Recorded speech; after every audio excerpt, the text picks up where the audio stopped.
consistent way of looking at device informatics, device interoperability, including FHIR, regardless of the use context. So that's what we'll talk about the next 40 minutes. This is to begin a dialogue this week. So I'm not going to go into a lot of depth. You can't do that in 40 minutes. But there's those in the room, myself, Brian, wave your hand here, that will be around the entire week and would love to talk to you about in-depth stuff. This session here will be kind of the 20, 30,000 foot session. We'll cover a lot of topics. I'll try to go fast, as you can tell. I've had enough coffee this morning.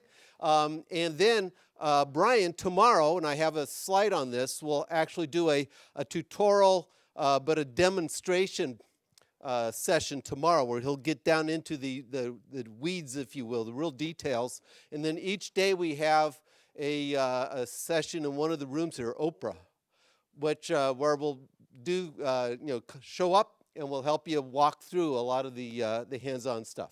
So very quickly, and I'm going to go through the slides fast and then take questions. So if you think about questions along the way, please, there should be plenty of time. So one is the crazy world of devices, bringing it all together everywhere, so a single approach to this. Devices on FHIR, okay, it's an initiative started in summer of 2016. Actually, we started in 2012, 2013. What's happened recently on that? And then a new area, service-oriented device connectivity and FHIR, on FHIR, and then what we're doing here. So again, the world of devices. I used to think back in the day that I had it figured out. I mean, seriously, how hard can it be? You got a simple little device, right? How hard can it be? And along the way, what could possibly go wrong? Yeah, exactly, Brian. And I live in San Diego, America's finest city. How hard could it be? What could possibly go wrong? Well, this started in the early 80s. I won't spend a lot of time going through the details of this, the sordid details. But let's just say in each decade, there was a lot of effort. There was a lot of initiative. Many people were working on it. And they said, how hard could it be? And finally, we get to this point, and the most apt description I could have is like a 40-year journey in a wandering, and we don't want to do it yet another 40 years. But I have good news to say, Devices on FHIR has really broken through a lot of that. So hopefully that's one of the messages you get today. 15 years ago, oops. Oh, we're missing part of this. Oh, it's on the side. Interesting. 15 years ago, we created the IHE Devices domain. This is the pre-keto Todd right here. And a lot of guys that did that. And in the last 15 years, this uses HL7 version 2 messaging and IEEE semantics. It's actually the single most successful way of getting device data to the enterprise, integrated with an EHR, for example. But guess what? It doesn't start from the device interface. It always starts with some server. And it, and it's version 2. So a lot has happened in the last 15 years. Technology obviously has had a big change.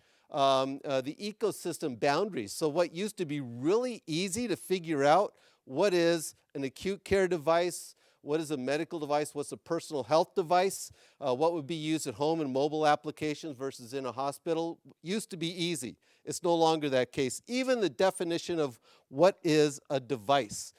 So we've been thinking through this. How has that really changed? Here's some good examples. Well, number one is the use cases. It used to be that a use case for an operating room or an ICU versus a use case for integrating alerts, device alarms, or at the enterprise were very easy. Use cases focused on home, either health or chronic diseases or fitness, was very easy use cases. But anymore, guess what?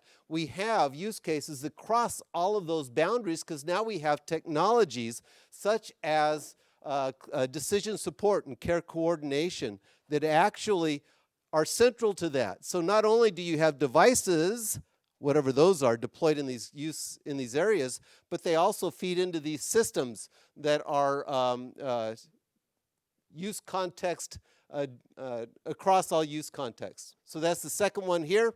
ecosystem has very much changed as to who is actually involved in these different areas. Risk. So it used to be that, well, the really risky stuff, the medical device stuff, is in the operating room, in the ICU. But that's no longer the case. Now what you find is that regulatedness, including software as a medical device, is happening absolutely everywhere. And so that used to be 15 years ago, we could kind of count on that. If it's a regulated medical device, it's over here. If it's not, then it's probably in the home and mobile. That's no longer the case. Quality, we used to be able to say, well, since the risk is high, the quality has to be really high if you're in a hospital. Well, yeah, but what about if I have a home health-based system where I actually want to have very high-quality technology that's deployed there? That's no longer the case. Users, professionals, clinicians using it in one case versus myself, my family in the other, that still works. And technology has really changed a lot in that 15 years. All of which to say, I'm assuming people here are familiar with the emerging standards in this area. We have 82304-1 for health software products. And this is a typical way you look at this. So when you're thinking about software as a medical device, does it execute on specific hardware or on generic hardware? Is it for a specific medical purpose, like to diagnose or treat disease, or is it a generic health purpose? And so that's a key area in this. And we also now have 82304-2, Health and Wellness Apps Quality, which leverages that same software as a medical device boundary in terms of, is it on custom hardware or not, or a generic platform? Is it a medical purpose or a health purpose? However, as Charlie McKay, who's leading that European-based project, will say, yeah, it's really not clear as to where that specific hardware boundary is, especially when you talk about wearables or glasses, things like that. So where does that actually lay? It's not clear at all, and the regulators across the world are still trying to tease that out. So why do I spend time talking about software as a medical device? What in the world is a device? What are those use case contexts? Because the software we develop today to pull in data using FHIR or anything else from these devices needs to understand that whole regulated part, the technical part, is actually the easy part. Actually figuring out how to get it to market is the challenge here. So with that, let's take a few moments and look at something that is pretty representative of next generation device technology, if you will. This is an article published in IEEE Computer earlier this year. Professor Ramesh Jain, famous professor. If you go to a football game and you see those cameras that are going along the rails doing real-time 3D, yeah, that's Professor Jain. But you know what? He had cancer a few years ago. And in the middle of the cancer, the oncologist told him, well, this is what we're going to do. And Professor Jain says, yeah, but how do you know it's going to work? Well, the oncologist said, this is the way we treat this kind of cancer. And Jain said, well, yeah, but how do you know it's going to work? And so he gave him a whole bunch of studies that were used to determine this kind of treatment. And Professor Jain said, yeah, but those are all based on folks in either Northern Europe or in the US. The only difference between those who did get the treatment or not was about 3 individuals, and I'm from India. I'm from New Delhi. I'm a vegetarian. How do you know it's actually going to work? So that got him thinking about this, and he put together a navigational health architecture, which we're actually advancing in a number of different areas. But this is something you might see. This is something that is very common, where you have all sorts of data streams that are coming together. You have event detection, signal processing that records it in a personal chronicle, or personicle, if you will. So you have all of this, you record those, you mine those events, and then you couple that with other kinds of information, including genomics, proteomics, environmental information like exposome, knowledge-based systems, and then you can identify health risks and do the care coordination. The whole point is to be able to enable the individual to navigate their health using the same kind of cybernetic science technology that we use for Waze or Google Maps. Let's think about glucose, okay? So this is a common application here. Brian, do we have any glucose devices here? So we can actually play with this. Fun. But this is how you might collect that continuous glucose measurement. Some have said that is the single most important data item to be able to record to navigate your health well. So doing that, being able to monitor your activity, what you're actually eating, any medications you're on, and then navigating that, being able to get the feedback and closing that loop on the feedback. But where does FHIR fit? Well, I would advocate that we have FHIR-based interfaces across this entire area here. And the other interesting thing is, what about loopers? How many of you were at the DevDays US earlier this year in Washington? A few of you. I heard that there were loopers, right? Those are those who take a pump, have insulin, and use their own closed loop feedback system.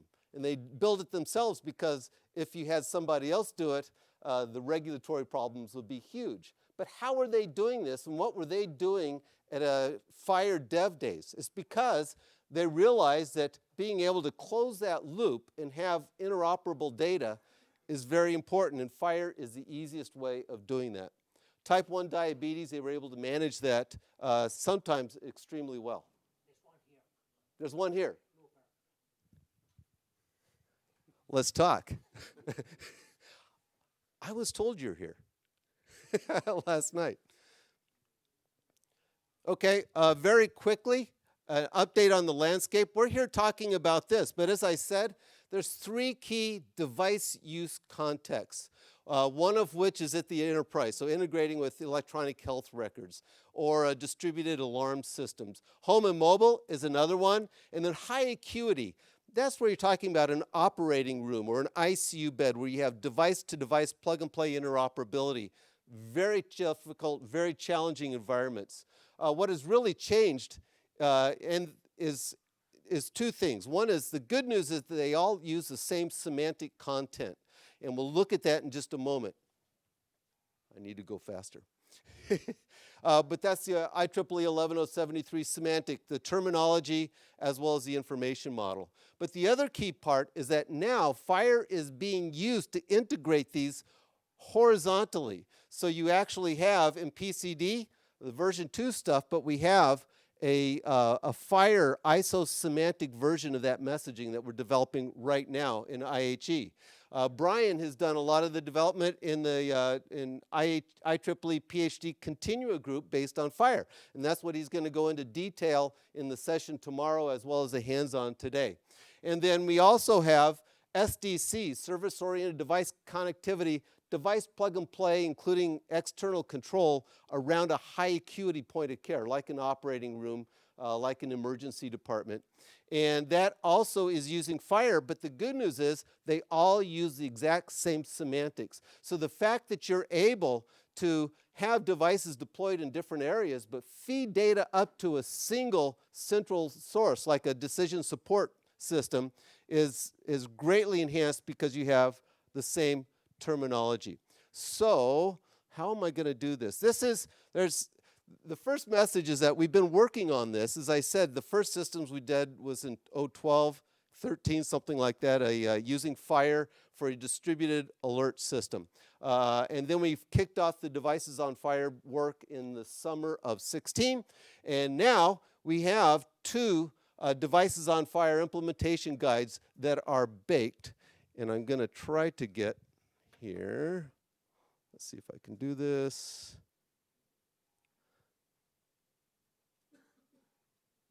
Hang on a second. I think this is it.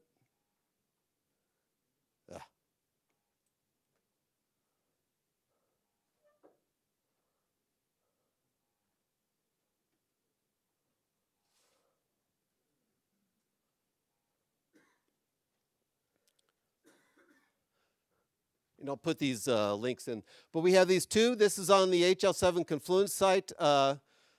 devices on FHIR, and we have both of them identified here. One is for point-of-care devices. These are the devices that are typically in hospitals. And then personal health devices. And both of these implementation guides are baked. Brian, what is it, last week, I think, we actually did the final vote on the personal health device implementation guide. So those are both ready to go. And looking at the pointing, Brian will go into more detail on the PhD, the personal health device. So I'm not going to spend a lot of time. I'm going to focus more on the other. But here you can see,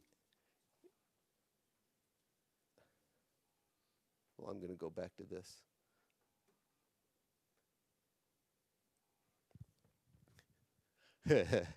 Well, you can kind of see. This is all based on a single model, information model, again, the IEEE 11073 model, where you have a very small set of logical objects. One is a medical device system object. Another is a virtual medical device. So if you have composable systems, like an infusion pump that has 3 or 4 different kinds of infusion modalities, you'd have virtual medical devices, channels, and then kinds of metrics, a numeric observation, an enumeration metric, and maybe a waveform, and then observations.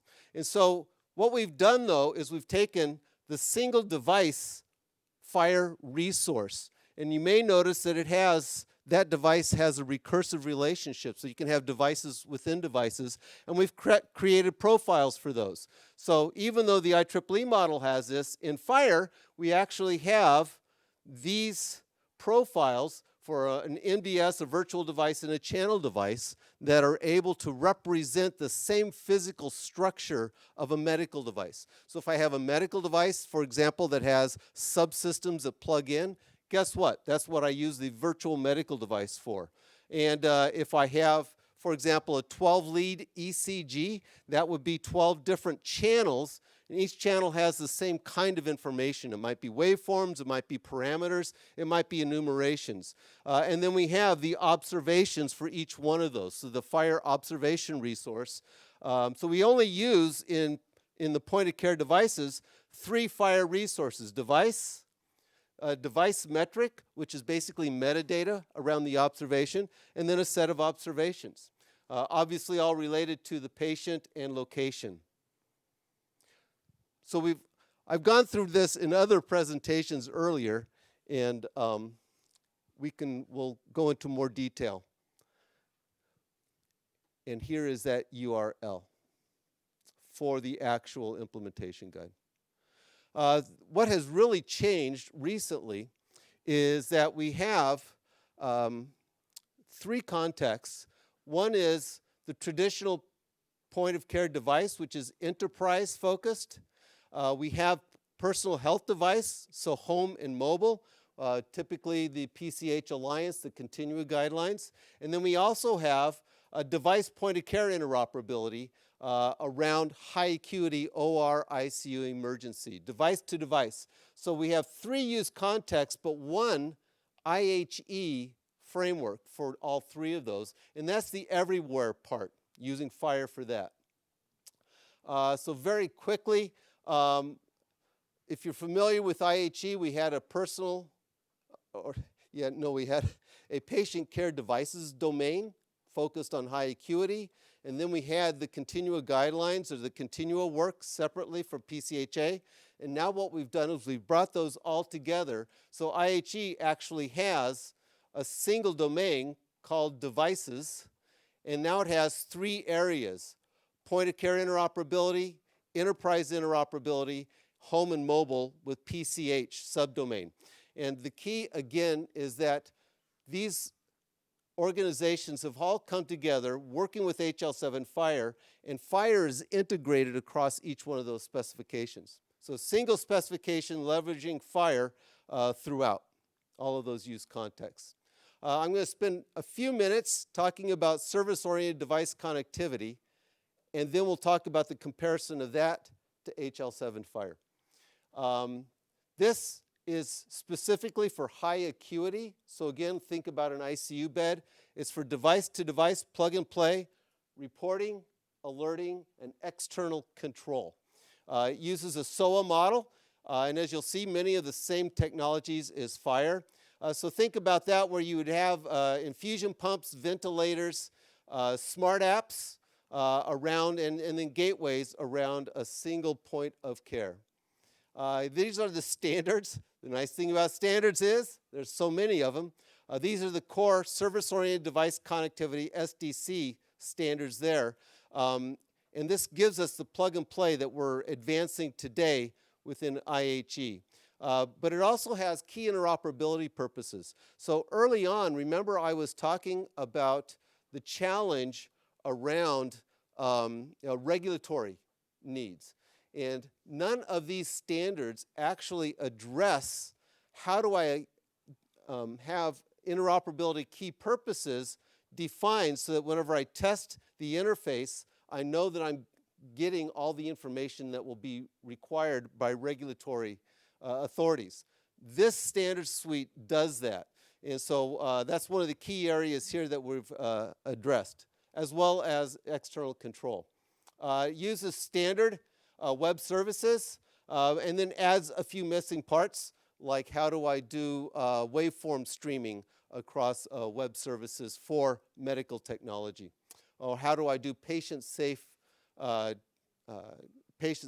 critical applications using this. But you can see it uses WS eventing, discovery, security, SOAP, and HTTP as well as UDP, TCP. Very standard stuff. This is what a standard stack would look like. Nothing strange here, right? Nothing custom, and it uses those same 3 core standards that I showed you on another display. So, I'm almost to the FHIR part. So, hang on. Again, the core model that we see reflected in FHIR is the same in SDC, where we have a medical device system object, virtual medical device, channels, and a set of metrics. And by the way, we also have a system context. So you have a patient context, you have location, you also have an ensemble. So if you're trying to do plug-and-play external control as a looper, you could actually do that using this in an ensemble of devices. This is what an SPO2 would look like, where you have maybe a patient monitor, you might have a pulse ox VMD, and then you'd have a channel for the pulse oximeter data, as well as maybe an alert system and a service control object system. So you have all the alerting, reporting, as well as controlling integrated into this SPO2. So what is the real difference here? And why do we want to talk about SDC as well as FHIR? Because whenever you get into high acuity device-to-device contexts, the design requirements are much different. However, the data that's generated there and the data you want to get into is absolutely what FHIR provides. So when you look at this, they both, 11073 SDC uses SOAP, FHIR uses RESTful. You have end-to-end communication topology, usually typically a centralized repository. You have this dynamic discovery, so plug and play, to be able to automatically have devices find each other and connect, and to do so in a way that enables control, for example. That's not a core capability of FHIR, though there's been discussions around how to do that.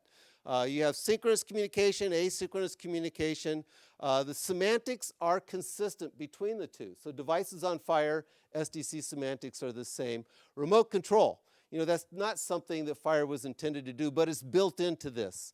Data compression, we have support for that. Streaming, there's ways of doing that in FHIR, but this was intended to be streaming. For example, if I have an operating room with a central display and I have 10 different devices, I could actually stream multiple waveforms onto a single device display and have it all time synchronized. Phr management, well, it's built into FHIR. It's not really part of SDC. And traceability. these are just a few of the differences, but the idea is that this is really designed for device-to-device plug and play. The other is HL7 FHIR is for absolutely everywhere else. So we're building IHE profiles around SDC right now, and that's going to include devices on FHIR integration. So like I said, the key part of the devices on FHIR part is that you're going to have gateways from an operating room, from an ICU, from an emergency, from the device itself, using FHIR to be able to get access to that information. Here is a way of looking at that also. For the 4 profiles we're developing in IHE, we have those key purpose, interoperability purpose standards from IEEE. We have the existing version 2 messaging, but we're going to use those 2 FHIR implementation guides to be able to support the reporting and the alerting. So right now, the implementation guides support reporting only. We're adding alerting to the point of care device, and external control is something we're dreaming about in FHIR. Maybe you've done that. Maybe we'll have it. Also predictions for something that goes. Yes. So the main idea here, again, is that the FHIR, we're leveraging existing work. We're not reinventing any wheels. And we're reducing it down to just 2 areas. One is SDC for the highest, most challenging, and FHIR for absolutely everywhere else. Did I get lost? I guess I did. So at this session here, we have today, and I'll take questions in a moment. Tomorrow, Brian, where are you at? What room is it? Mohammed is going to be talking about remote patient monitoring, but I took your screenshot. You're actually going to do a demonstration so you can follow the code, the execution of the code simulators in that part tomorrow. And then we have 3 hands-on sessions today from 4 to 5:30, tomorrow 2:30 to 5:30, and Friday 9 to noon, each one in the Oprah room, and specifically come in and we can talk about device interoperability using FHIR and hands-on. So the last points, and then we'll take questions, is after 3 years, we've actually baked the implementation guides. So go and check those out. All the pieces are in place.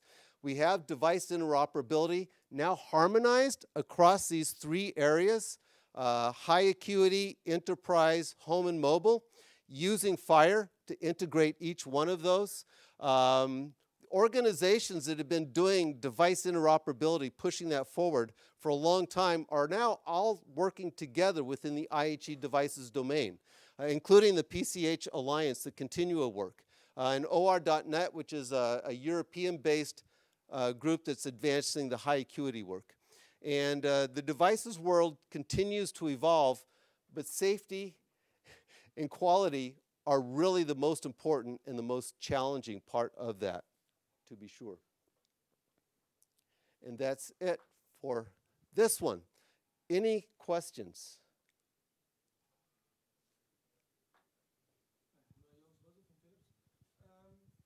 One of the things that we see in the outpatient management case is that also you have a process around the logistics, ordering of devices, making sure that they got installed, the status around that.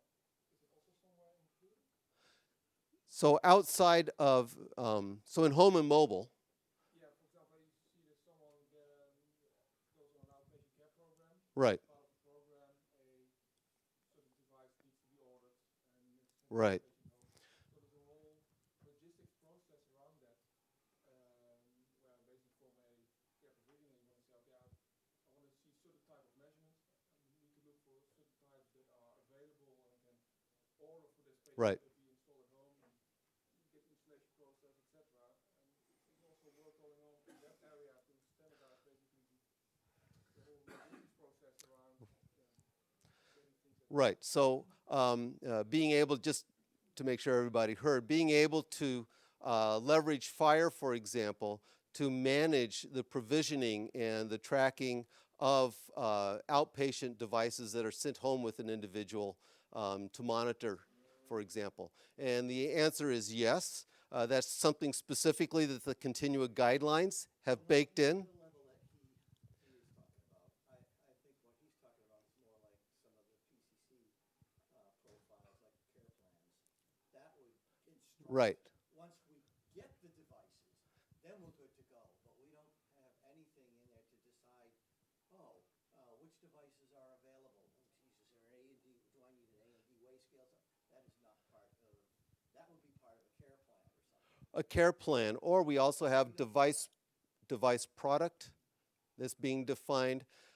What I was going to say, Brian, was that that's been worked out in the Continua guidelines as part of bringing those guidelines into a single technical framework and engaging FHIR around that. I would anticipate that we're going to actually say, how do you use FHIR to do that kind of integration? So the use cases are well understood. The care coordination, the care plans, tracking which devices were actually sent out and provisioned, and then being able to tie that back into the information that's collected is all part of the work that's ongoing. And I would anticipate that in the coming year or two, that's an area that we would advance.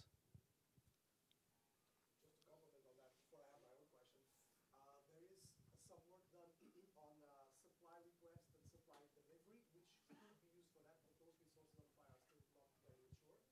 And there's also work on the catalog,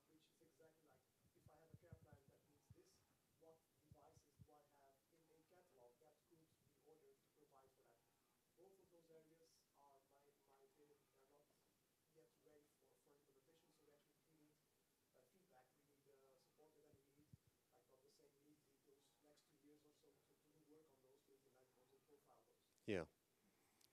So the first messages we got through the 1.0 versions of the IGs, which was a lot of work, right? Took us 3 years. But with that foundation in, now we're able to address a lot of these additional use cases, and that's a good example.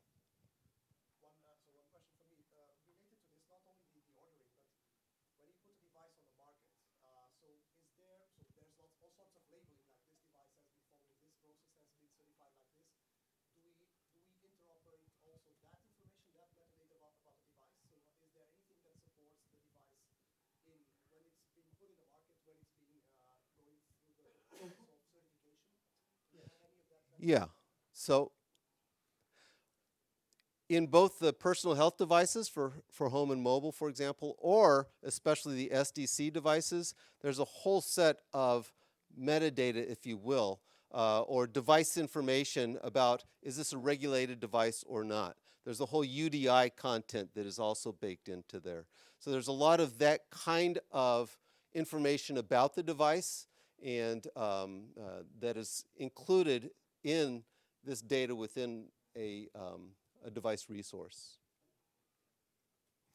Take a look at the example right up there. You'll see next device is regulated. It's 3 lines down there. Little text at the top. Yeah. See, device is regulated. That information came from the device. Yeah, I still don't see it, but I know that. I know it's there. I don't see it. I'm looking right here, Brian. But here's a good point about the. So why in the world do you need, this kind of information here, or why would you need in FHIR? Hang on a second, it's back there ways.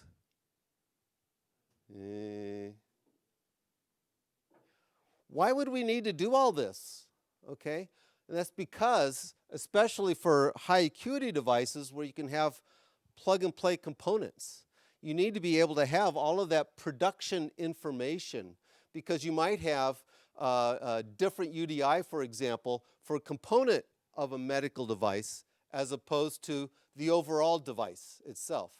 And these properties as to when was it produced, are there any safety issues around it? For example, does it use latex? Is that involved in its use? That kind of stuff. That's all the kind of information you get in this device resource. Other questions? All right. Yeah. I wonder, is it possible to talk through sort of the simplest example that we have of like what a device looks like and what a measurement looks like? Just because I don't yet have in my head a very concrete picture. You'll see them tomorrow. I got them, and I got the actual physical devices. You take measurements, and you'll see it go through the whole system. Sorry. There's a cable out there, too. That was the whole, I'm sorry, that really is the whole point of splitting these up, was to get the big picture and then get down into that. What you'll see, or I could, if you want, we have a few minutes, I could bring up the implementation guide, some examples in there. Yeah, I mean, if other people have questions, by all means pile on, but if we've got 5 minutes, I would love to see it. Yeah, let's go.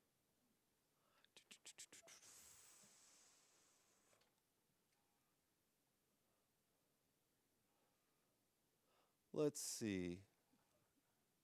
Brian, what would be the best place to do this? I use a different template. I use Lloyd's template, and it would be under artifacts. I don't even see that. I don't see that in the POCD. It's different. I don't. There are some examples down there. It might be. Oh, down here. Yeah.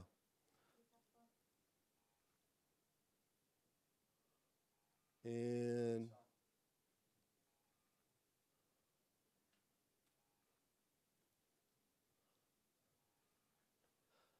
well, so this is the device resource here.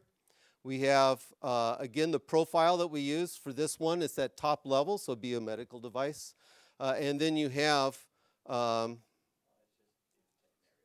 narrative text. Identifier, system ID, UDI. This is the UDI down here. And then you manufacturer, serial name, the device serial number, the device name, a physio monitor, make and model. You can have that part number. And then this has, the type. So this is the 11073 MDC terminology.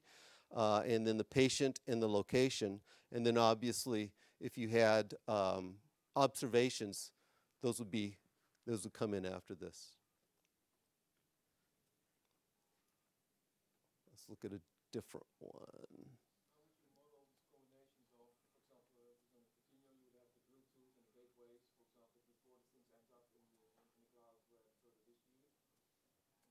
Would that combination of Bluetooth and device and gateways? Yeah, you want to speak to that, Brian? Yeah. So in a home health where you might have a device with a Bluetooth going to a home gateway out to the cloud. You typically have your actual physical device, Here. the device that's taking the measurements. You got a gateway, then you have a gateway, and then it goes out into the FHIR server, whatever.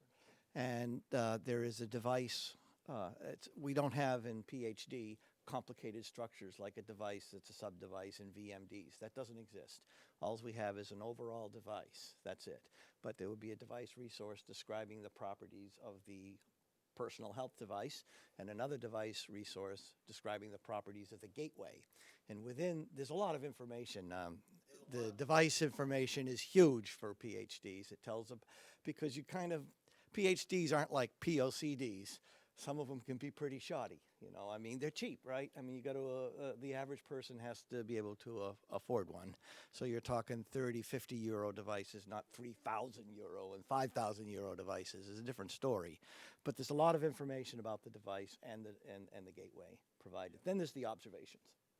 And would that combination also be visible as part of the observation, for example, that it kind of provenance that it came from that device? Yeah, the observation points obviously has a reference to the PHG that was responsible for generating it, and it also has a reference to the PhD that actually made the measurement. The PHG converted the measurement to FHIR. But it does more than that, too. The PhD is also responsible for time coordination, because most PhDs do not synchronize, have an external time synchronizing source, so it's a real problem. And you're sending measurements around the world, so you've got to know the time zone, you got to know, 1 minute over there. Yeah. And so that's why at the observation level here, you see that reference back to the device. So you're able to understand. But there's, as Brian said, there's a lot of data. At that metadata, descriptive data, if all you want is to know, what's the observation? That's all you need to have until you're starting to do other things with it. Like if I get the same parameter from 4 different sources, I need to know, well, what was that source? Or if I'm tracking recalls. So metadata is really important, but that's why we have all of this. All right, we're out of time. Brian and I will be around. Okay, we're happy to discuss. And then later today, we have in Oprah. But you'll see us around, and then tomorrow, Brian will go into the demo in a tutorial. Thank you very much.